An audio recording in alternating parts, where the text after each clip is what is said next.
Hello guys, hi guys, and how are you? It's me, Vlogger Kittu here with another video guys. അപ്പോൾ ഇന്നത്തെ video എന്തിനെക്കുറിച്ചാണെന്ന് ചോദിക്കുകയാണെങ്കിൽ അതൊരു movie related video ആണ്. കാരണം എനിക്കിപ്പോൾ എൻ്റെ ഹെൽത്ത് കണ്ടീഷൻ അത്ര ശരിയല്ല, അതുകൊണ്ടാണ് ഒരു മൂവി റിലേറ്റഡ് വീഡിയോ ഇടുന്നത്. സാധാരണ ഒരു മൂവി ലവറും കൂടെ ആയ ഞാൻ ഈ വീഡിയോ ഇട്ടില്ലെങ്കിൽ എന്ത് എന്നാണ് ഞാൻ ആലോചിക്കുന്നത്. അധികം വൈകാതെ നമുക്ക് വീഡിയോയിലോട്ട് പോകാം. സിനിമ മറ്റൊന്നുമല്ല, റെട്രോ അല്ലെങ്കിൽ റിട്രോ എന്ന് പറയുന്ന സൂര്യനായകനായിട്ടുള്ള കാർത്തിക് സുബ്ബരാജിൻ്റെ ഒരു സിനിമയാണ്. Anyway, let's go to the video. ഇത് കണ്ടിട്ട് പൂജ ഹെഗ്ഡെയാണ് ഇതിലെ നടി. ഇത് കണ്ടിട്ട് ഒരു റൊമാൻറ്റിക് അല്ലെങ്കിൽ ഒരു ഫാമിലി മൂവി അല്ല, ഒരു റൊമാൻറ്റിക് മൂവിയാണ് നമുക്ക് പറയാൻ പറ്റും. കാരണം ടീസറിൻ്റെ തുടക്കമൊക്കെ അങ്ങനെയാണ്. ഓക്കെ സൂര്യൻ അതുപോലെ തന്നെ അവിടെ ഒരു സീനുണ്ട് മക്കളെ. എനിക്ക് തോന്നുന്നത് ഇത് ഒന്നി സൂര്യയുടെ പാസ്റ്റ്, റിലേഷനിലായിട്ട് സൂര്യയുടെ പാസ്റ്റ് അതാണെന്ന് എനിക്ക് തോന്നുന്നത്. ഇനി നമുക്ക് കുറച്ചുകൂടെ കണ്ടു നോക്കാം. ജോജു ജോർജാടെ ജോജു ജോർജ് ഇവരെ കൊണ്ടല്ലോ. ഇതൊരു ജസ്റ്റ് റൊമാൻറ്റിക് മൂവി അല്ല, ഇത് ഒരു ആക്ഷൻ പടമാണ്. ടീസർ കാണുമ്പോഴേ അറിയാം. ജയറാമക്ക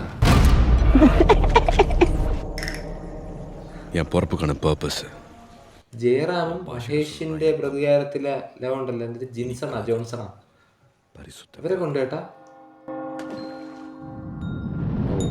പിന്നെ റൊമാൻറ്റിക്കിലേക്ക് മാറിയിരിക്കും.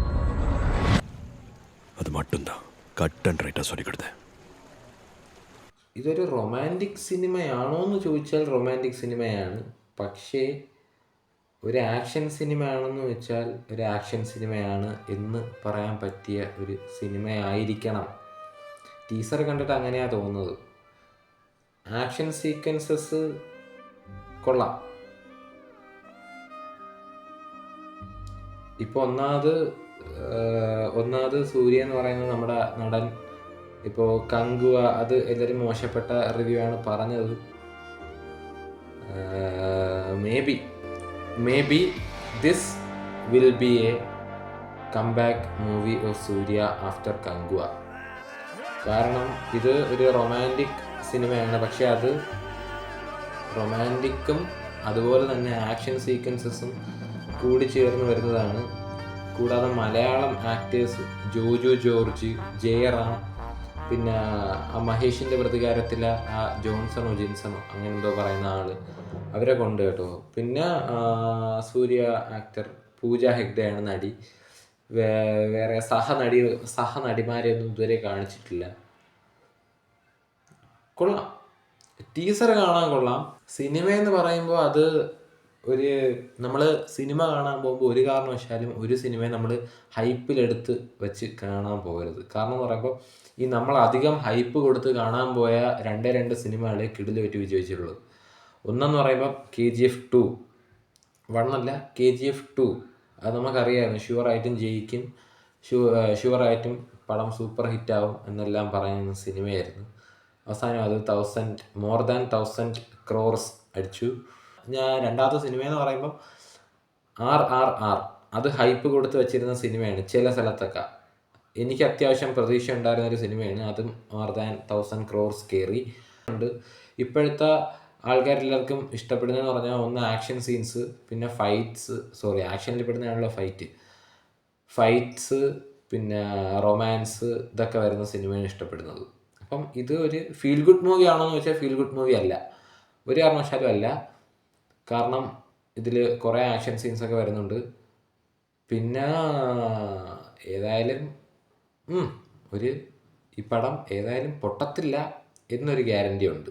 ഇത്ര എനിക്ക് പറയാനുണ്ടായിരുന്നു. എനിക്കിപ്പം ഞാൻ ഇങ്ങനെ മൂവി റിവ്യൂസ് ഇടുന്നതിൻ്റെ കാര്യം എന്ന് പറയുമ്പോൾ എൻ്റെ ഹെൽത്ത് കണ്ടീഷൻ ഒട്ടും ശരിയല്ല, അതുകൊണ്ടാണ് ഞാൻ പിന്നെ മൂവി റിവ്യൂസ് ഇടുന്നത്.